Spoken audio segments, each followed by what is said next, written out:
Bom dia, caríssimos telespectadores, sejam todos bem-vindos a mais uma edição do Diário Desportivo. Programa este que vai te atualizar sobre o desporto a nível nacional e internacional. Como é de habitual, vamos dar boas-vindas ao nosso comentador. Bom dia, Mohamed, e seja muito bem-vindo. Bom dia, Ariela, muito obrigado e bom dia lá em casa. Vamos iniciar com a notícia da Champions League das meias finais UEFA.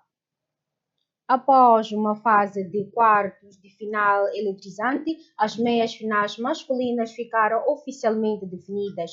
O PSG, o atual detentor do título, enfrentará o Bayern de Munique num duelo que promete ser uma final antecipada. Do outro lado da chave, o Arsenal, que superou o Sporting, medirá forças com o Atlético de Madrid, que avançou após eliminar o Barcelona. Estes quatro clubes disputam agora as duas vagas para a grande final de Budapeste, agendada para o dia 30 de maio. Mohamed, entre o PSG e o Bayern de Munique, qual deles é o favorito? Bom dia mais uma vez, Ariela. E direto à sua questão. Estamos a falar de duas equipes, duas potências muito grandes no futebol europeu. Estamos a falar de duas equipes que nos seus campeonatos estão a ultrapassar bons momentos, são líderes. Se não me engano, o PSG está numa diferença mínima de 2, 3 ou 1 ponto no seu campeonato interno, mas na Liga dos Campeões está a fazer um bom campeonato. Então, diria que fica muito difícil responder quem será ou quem está mais direcionado para o título, porque as duas equipes estão a praticar bom futebol no que quer dizer, no que concerne a Liga dos Campeões. Estão a praticar bom futebol.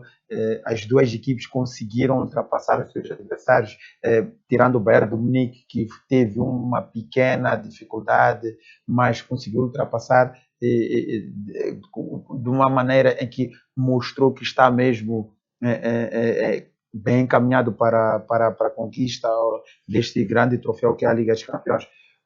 O PSG quer renovar, o PSG quer fazer história, quer fazer o bi na Liga dos Campeões e está bem encaminhada. É uma equipe que está bem estruturada, está bem organizada, está muito balanceada para o ataque, que tinha que se fazer talvez para que fosse a tornar-se um favorito, um indicado como número 1, é talvez tentar criar o equilíbrio que a equipe precisa, porque apesar de estar a ganhar jogos, que é o mais importante, mas ainda nota-se que o PSG tem alguma dificuldade na sua defensiva.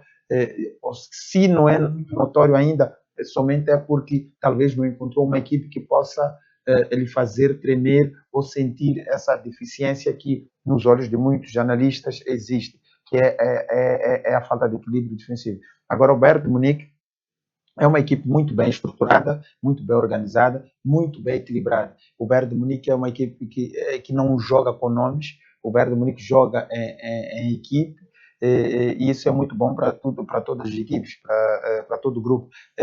O Bayern de Munique tem um equilíbrio tanto no meio campo, tanto na zona ofensiva, tanto na zona defensiva. Então, se fosse para sair daqui só com uma resposta de quem seria o favorito, eu diria que seria o Bayern de Munique, mas estamos a falar de duas equipes que fizeram muito para chegar às meias finais, então só por isso eu diria que é um jogo em aberto, é um jogo que teríamos que esperar, é um jogo que promete muito, espero eu que nos traga o espetáculo que todos nós queremos ver.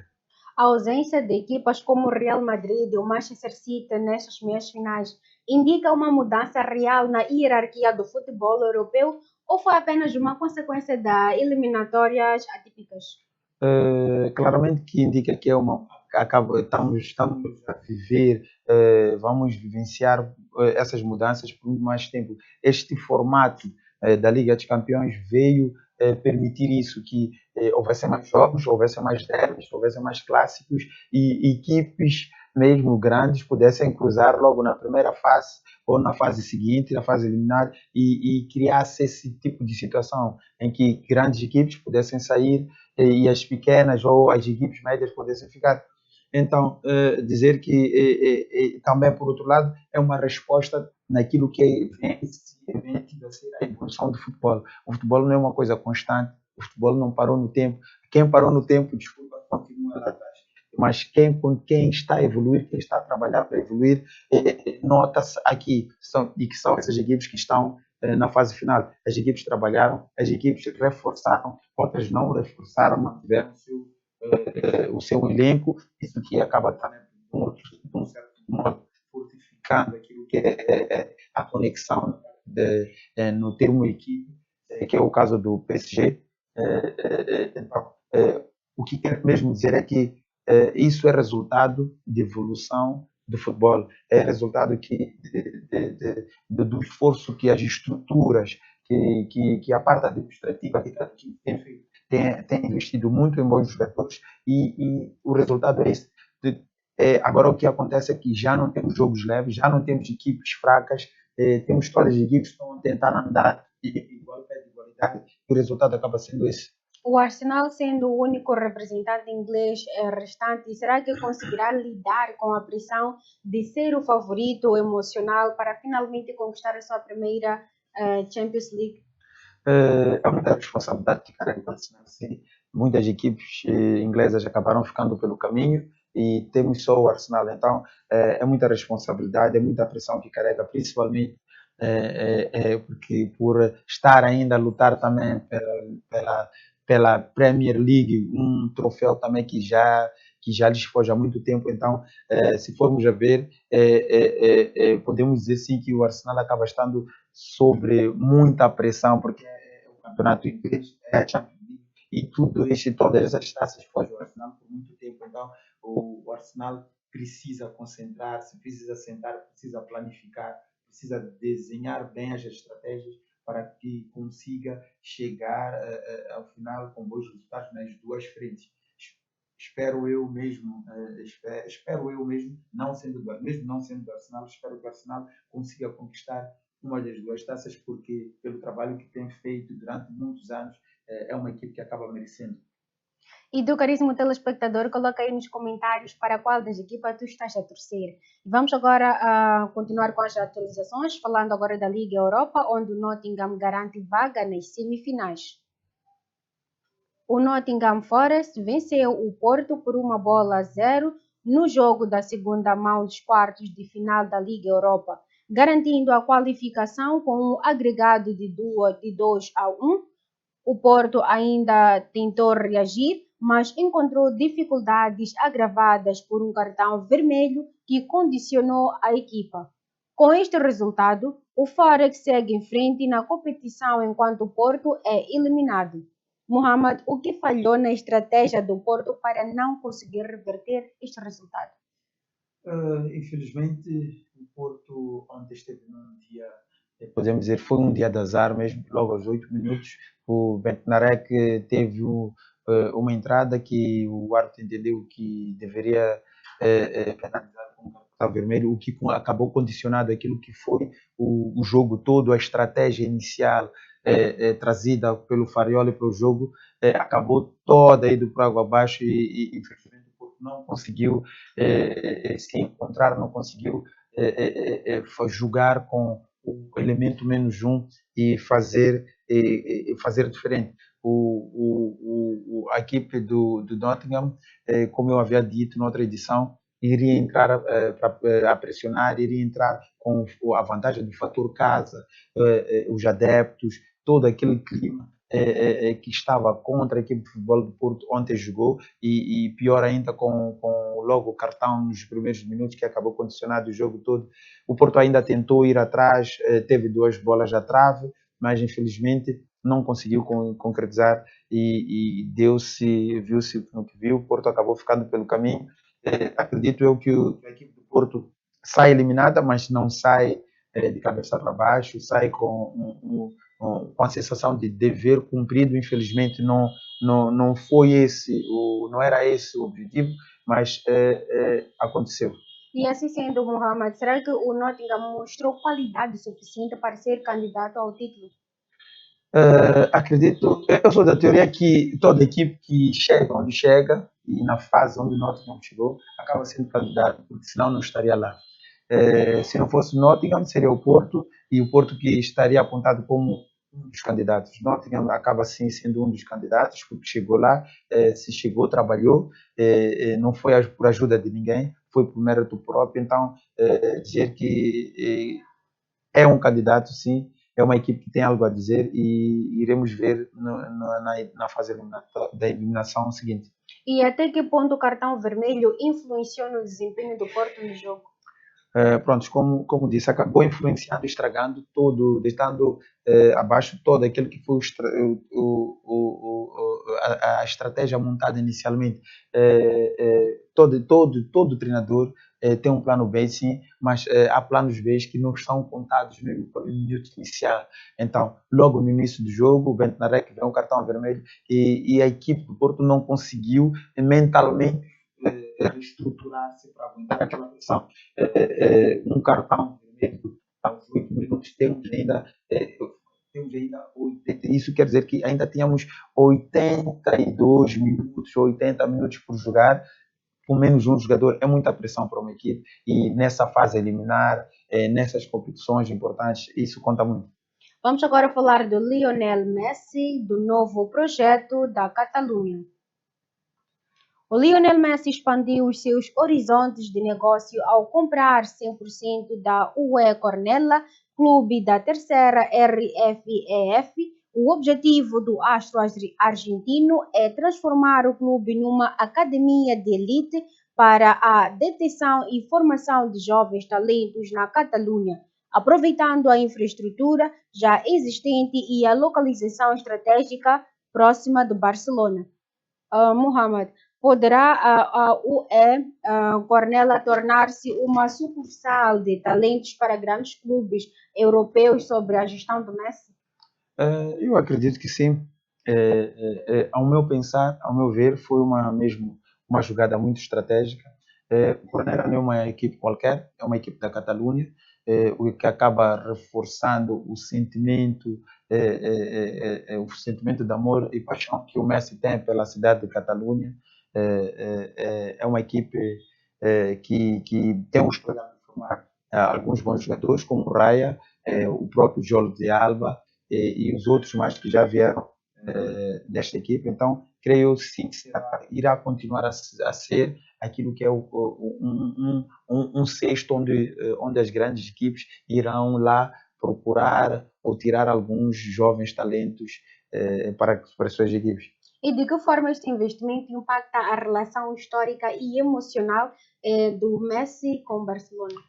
Como eu disse, é uma cidade histórica, é um clube da Catalunha, então isso acaba mostrando o amor, a paixão que o Messi tem pela Catalunha, tem por aquela parte da Espanha, né? Podemos dizer, não sei se podemos dizer o país como a Catalunha acaba agindo como um Estado autônomo. Então, é mesmo para fortificar esse amor, essa paixão que o Messi tem pela cidade, pelo clube. Estaremos a ver uma tendência onde os jogadores se preparam para a pós-carreira, tornando-se donos dos próprios clubes, onde podem implementar as suas filosofias. Claramente que sim. Eu acredito que com estes investimentos eles acabam mostrando que não querem sair do futebol de uma maneira ou de outra e é mesmo para dar continuidade àquilo que foi a carreira deles toda inteira.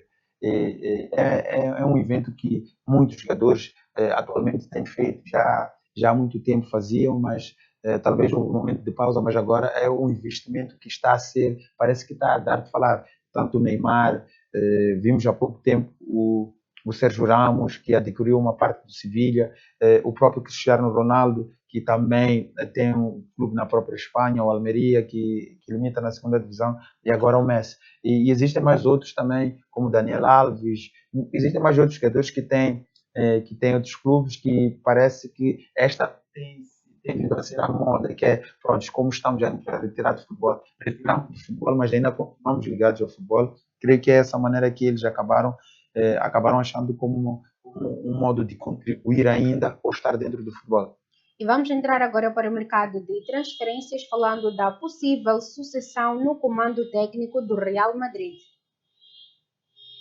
Após a eliminação do Real Madrid na Champions League e a saída do Álvaro Arbeloa, O nome como Deschamps surge como favorito da direção de Florentino Pérez. O atual selecionador francês é visto como uma figura ideal para gerir o balneário com grandes ecos e reorganizar a estrutura tática da equipa para a próxima temporada. Mohamed, será que o Deschamps terá a capacidade de adaptar o seu estilo de jogo, muitas das vezes considerado pragmático, à exigência do espetáculo do público do Real Madrid? Eh, Pronto, é um grande treinador, é um treinador de respeito, é um treinador que conhece, que eu creio que conhece um pouco aquilo que é a filosofia do Real Madrid.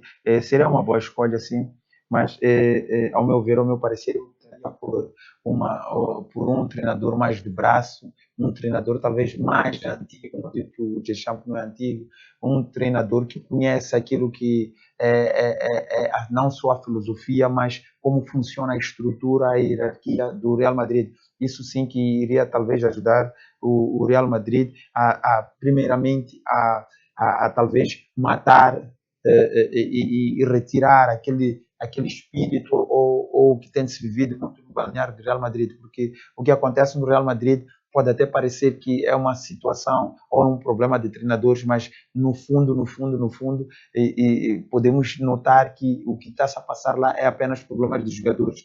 O Real Madrid tem muitos bons jogadores, o Real Madrid tem bons talentos, mas o que está a passar naquele balneário é o ego.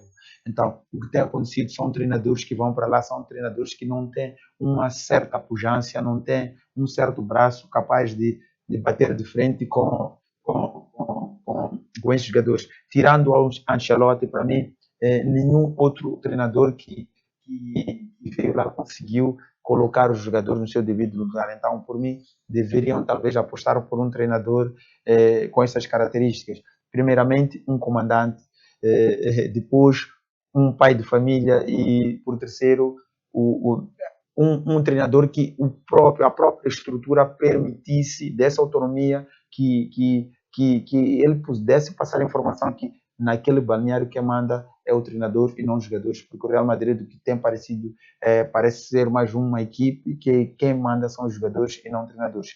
Foi associado também o Klopp, que ao meu ver poderia ser uma boa opção, que é um treinador muito de respeito. O próprio Zidane também chegou a ser associado, mas infelizmente o Zidane já tem um compromisso verbal, pelo menos com a equipe da França, o que faz com que o Deschamps talvez possa ser uma carta em cima da mesa do Pérez para o Real Madrid, é a sua saída da França com a ida do Zidane. É, são treinadores, são três treinadores que, por mim, todos eles são bons treinadores, mas se fosse para escolher algum mesmo indicado para ficar no Real Madrid, por mim, ou voltaria o Zidane, ou voltaríamos pelo Klopp, que são dois treinadores que, ao meu ver, têm capacidade de colocar ordem no balneário.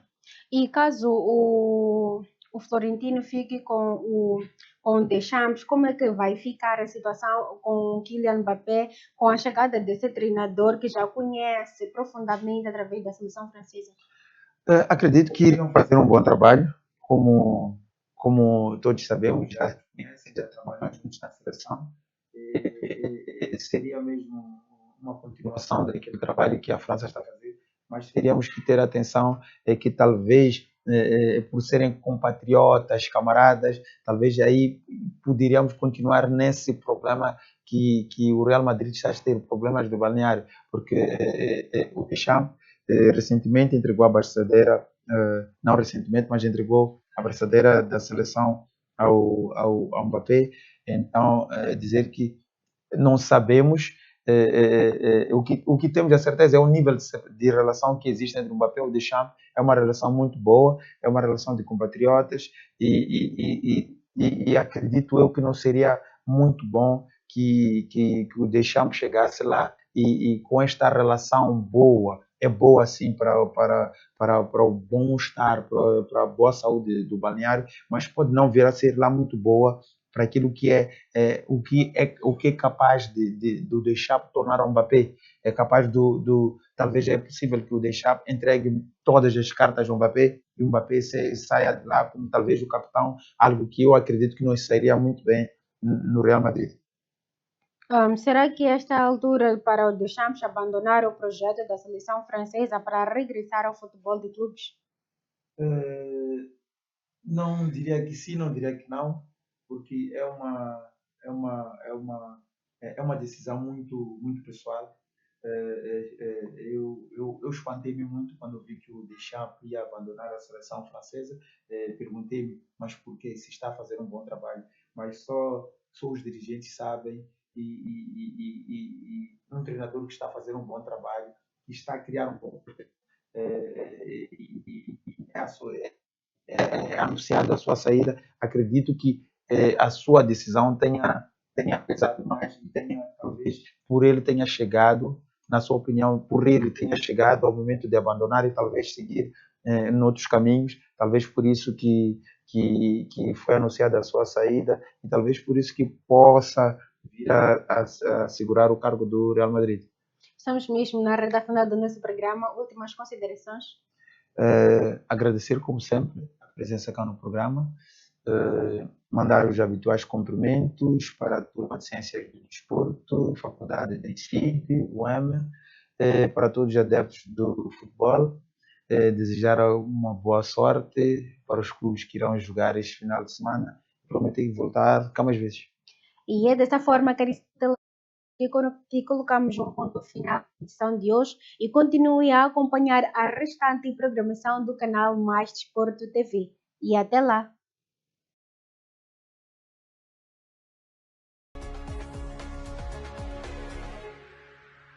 Patrocinado por